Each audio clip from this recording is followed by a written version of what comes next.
Which item in this picture do you think negatively affects people's health more than anything else? Alcohol? Cigarettes? The donut? Hamburger? Sure, they're all pretty bad for you, but most people know that and at least try to limit their intake somewhat to these items, even a little bit. But it's the things we don't think about that can really cause damage. Things we use every day so regularly we don't even think about how its constant use could actually be killing us. The real culprit is the chair.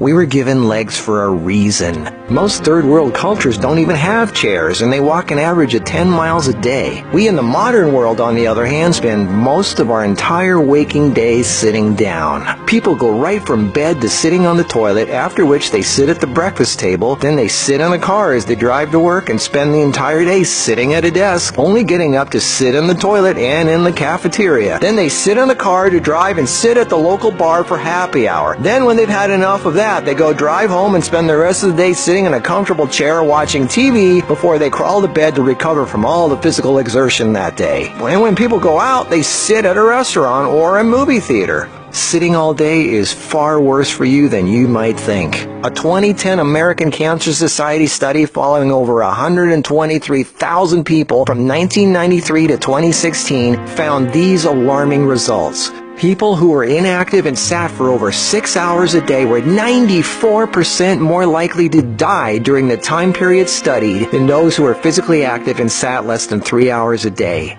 That's almost 100%. And get this, findings were independent of physical activity levels. The negative effects of sitting were just as strong in people who exercised regularly. 60%, that's over half of employees surveyed, were convinced they would be more productive if they had the option to work on their feet. Medical experts have started referring to long periods of physical inactivity and its negative consequences as sitting disease. Below this video are links to an endless list of medical studies showing physical inactivity and low fitness are serious threats to cardiovascular health. Even with a low body fat index, sitting has been linked to non-alcoholic fatty liver disease. Studies showing differences in brachial and femoral artery responses to prolonged sitting. Studies showing reducing sedentary time may protect DNA. Sedentary lifestyle has been linked to depression. How sitting less increases muscle mass. Multiple studies linking diabetes to inactivity and sitting. Cells in idle muscles don't respond well to insulin, so the pancreas produces more and more, leading to diabetes. And how 5 minutes of standing every half hour can improve glucose metabolism and really help postmenopausal women who are pre-diabetic. Blood pressure drops when standing compared to sitting. A Cornell University study found that sitting more than 1 hour induces biochemical changes in lipoprotein lipase activity, that's an enzyme involved in fat metabolism, and glucose metabolism, leading to deposits of fats in adipose tissue rather than being metabolized by muscle, and increases heart attack risk, coronary heart disease, and kidney disease. This happens in both fit people who do regular aerobic activity and also unfit overweight people. This means regular exercise does not cancel out these effects of sitting the rest of the day. Sitting a lot is asking for trouble, no matter who you are.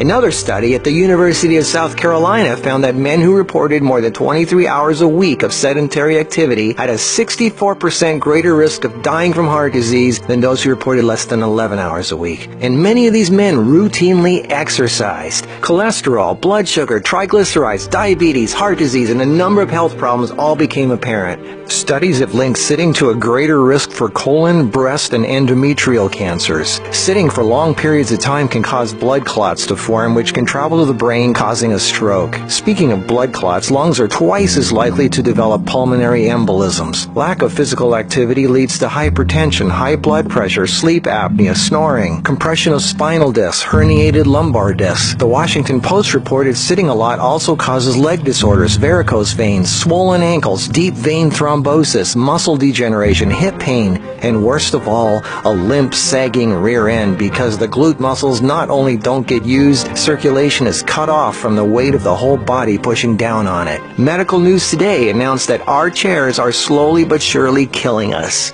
The links to all these studies are listed below this video. So what do? We have to work, right? Well, the first thing to have to look at, obviously, is our desk. It's actually becoming commonplace in many offices, factories, and even schools globally to switch to standing desks. They even have desks that instantly adjust from sitting to standing position and back down